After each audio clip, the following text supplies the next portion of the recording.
When we think of nuclear disasters, one name always stands out: Chernobyl. A symbol of fear, failure, and the invisible threat of radiation. Decades later, another name joined that list: Fukushima, Japan, 2011. More than 10 years have passed since the disaster, but the questions it raised haven't faded. What went wrong? Could it happen again? And what does Fukushima look like today?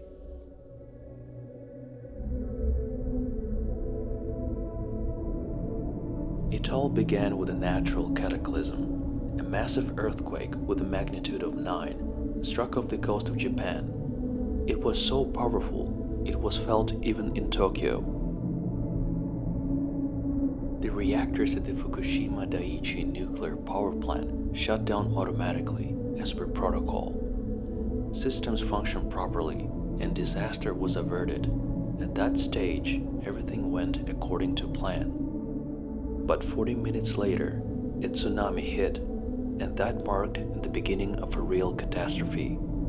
A colossal wave, taller than anticipated, simply overran the protective seawalls.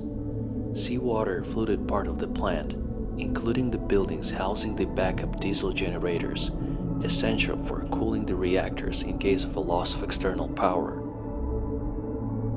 Without the generators, the reactors began to overheat. When temperatures reached critical levels, the nuclear fuel in 3 reactor cores started to melt. This led to the destruction of the reactor vessels and the release of radioactive substances into the environment. More than 70,000 people were involved in the disaster response at Fukushima Daiichi. This included not only plant workers who were on site during the catastrophe, but also firefighters, rescue personnel, engineers, radiation safety specialists, and thousands of members of Japan's self-defense forces. They worked under extremely dangerous conditions to stabilize the situation, evacuate people, and maintain control over the damaged reactors. Their efforts were crucial in preventing an even greater disaster. More than a decade has passed, but for many, the Fukushima Daiichi disaster still feels like it happened yesterday. The Fukushima Daiichi plant has still not been dismantled. Reactors number 1, 2, and 3, where core meltdowns occurred, continue to pose a danger. Decommissioning is progressing slowly, almost delicately. The extraction of molten fuel is not expected until 2040s. For now, Japanese engineers are still developing the technologies necessary to perform this task safely. Since 2011, water used to cool the damaged reactors has been accumulating at that site. Its volume exceeded 1.3 million tons.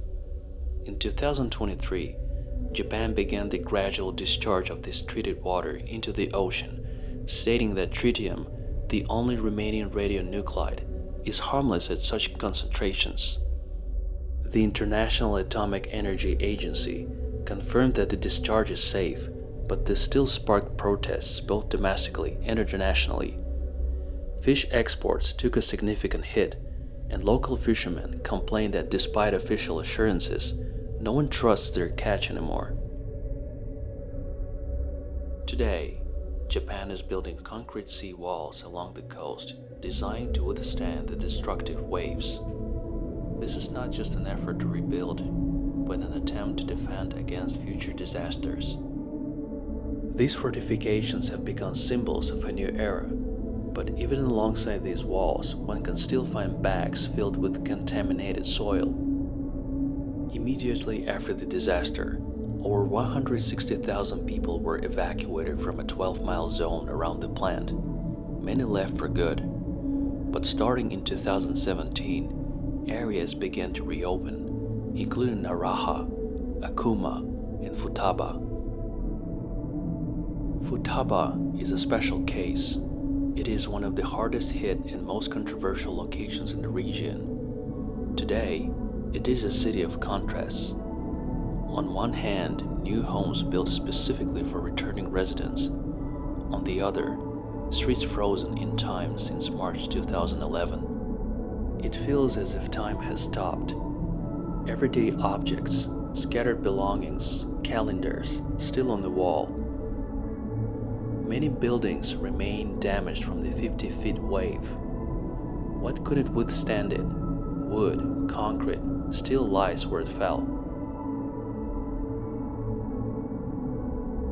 For 6 years, the government provided compensation and temporary housing to those affected. Many built new lives in other parts of the country, but some have returned, despite the dual disasters of tsunami and radiation. Even Futaba, one of the most devastated towns, a bicycle rental service has opened. It's in these small, ordinary details that the effort to reclaim the city is most evident. A road that can be driven on, a coffee stand, a renovated building. These aren't just infrastructure, there are symbols of a will to live. Fukushima today is not Pripyat. It is not a ghost town or a playground for stalkers. It is a region where beyond the contaminated zones, normal life continues, with new infrastructure for residents and agricultural activity. It's a new place where memory is not an obstacle, but the foundation for a new beginning. Fukushima is a lesson still being studied.